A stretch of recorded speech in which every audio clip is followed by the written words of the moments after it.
সারা দেশে বেড়েছে শীতের তীব্রতা, আর এই তীব্রতা শীতে বাড়ছে নানা ধরনের রোগ বালাই। প্রতিদিনই শীতজনিত রোগে আক্রান্ত হয়ে হাসপাতালে ভর্তি হচ্ছেন রোগীরা। এদের বেশিরভাগই শিশু ও বৃদ্ধ। হাসপাতাল বেড সংকটের কারণে রোগীদের চিকিৎসা ব্যাহত হচ্ছে।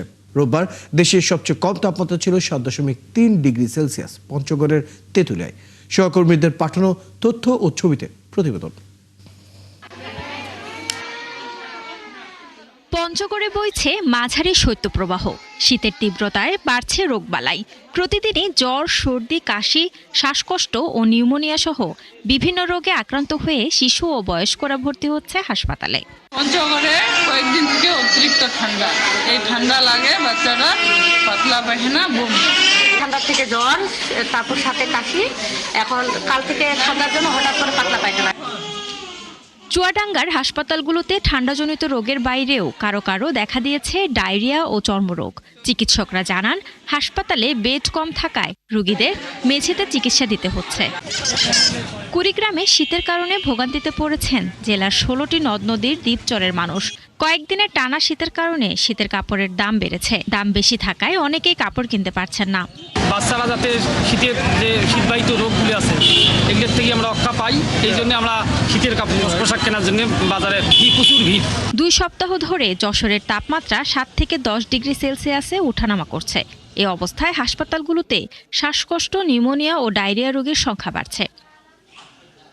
শীত মৌসুমে রোগ থেকে বাঁচতে গরম পোশাকের ব্যবহার বাড়ানোর পাশাপাশি অপ্রয়োজনে বাইরে না বের হওয়ার পরামর্শ দিচ্ছেন চিকিৎসকরা। শান্তা ইসলাম, 71।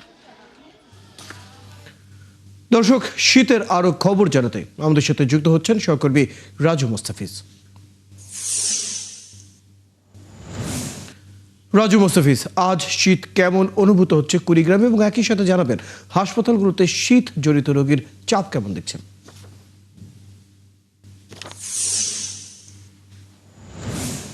ধন্যবাদ আপনাকে। আসলে কুড়িগ্রামে হিমালয়ের পাদদেশে একটি জেলা কুড়িগ্রাম। এখানে কয়েকদিন থেকে টানা মৃদু শৈত্যপ্রবাহ, কনকনে ঠান্ডা বাতাস, এই জনপদের মানুষ একদম কাইল হয়ে পড়েছে। এবং এখানে সবচেয়ে সমস্যায় পড়েছে শিশু এবং বৃদ্ধরা। এই টানা শীতের কারণে এখানে মানুষদের নানা রোগে, শ্বাসকষ্ট সহ ডায়রিয়া, নিউমোনিয়া সহ বিভিন্ন রোগে আক্রান্ত হয়েছে। কুড়িগ্রাম হাসপাতালে এই মুহূর্তে আমি দাঁড়িয়ে আছি। এখানে 42 জন শিশু, 8 জন বয়স্ক মানুষ ডায়রিয়া আক্রান্ত হয়ে ভর্তি হয়েছে। 37 জন নিউমোনিয়ায় আক্রান্ত হয়ে এই হাসপাতালে চিকিৎসা নিচ্ছে। হাসপাতালে আরএমও আমাকে জানিয়েছেন যে আসলে টানা কয়েকদিনের যে শীত ঠান্ডার কারণে এখানে মানুষদের যে চাপ, বহির্বিভাগে 700 থেকে 800 মানুষ চিকিৎসা নিতে আসছে। শুধু এই সদর কুড়িগ্রাম সরকারি হসপিটালে নয়, বিভিন্ন উপজেলাগুলোতেও বহির্বিভাগে রোগীর এত চাপ, তারা আসলে হিমশিম খাচ্ছে ডাক্তাররা।